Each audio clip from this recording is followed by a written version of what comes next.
അപ്പോൾ ഞങ്ങൾ പുറത്തോട്ടൊന്ന് പോവുകയാണ്. അപ്പോൾ ഹുദ്രിയാത്ത് ഐലൻഡിലോട്ട് പോകാമെന്നാണ് ഇന്നത്തെ പ്ലാൻ. അങ്ങനെ ഹുദ്രിയാത്ത് ഐലൻഡിലെത്തി.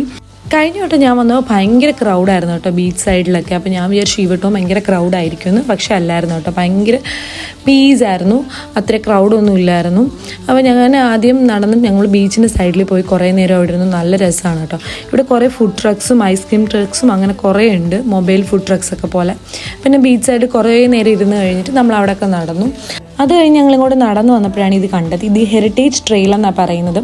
അപ്പോൾ ഇവിടെ എന്താണെന്ന് വെച്ചാൽ അവർ എമിറാത്തി കൾച്ചർ ട്രഡീഷൻസ് ഓരോ കാര്യങ്ങൾ ഇങ്ങനെ ഡിസ്പ്ലേക്ക് വെച്ചേക്കും.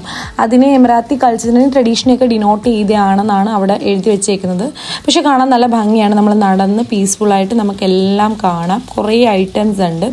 അപ്പോൾ ചിലതിനടുത്തൊക്കെ ബോർഡ് വെച്ചിട്ടാണ്, നമുക്ക് സാവധാനം വായിച്ച് അവരെന്താണ് അവിടെ വെച്ചേക്കുന്നത്, എന്തൊക്കെയാണ് അതിൽ ഡീറ്റെയിൽ ആയിട്ട് അവർ ബോർഡ് വെച്ചിട്ടുണ്ട് എല്ലാത്തിൻ്റെ അടുത്തും. അവർക്ക് പണ്ട് കൾച്ചർ, അവരുടെ ട്രഡീഷൻ എങ്ങനെയാണ്, ബാക്കി ഡീറ്റെയിൽസും എല്ലാം അവിടെ കൊടുത്തേക്കും.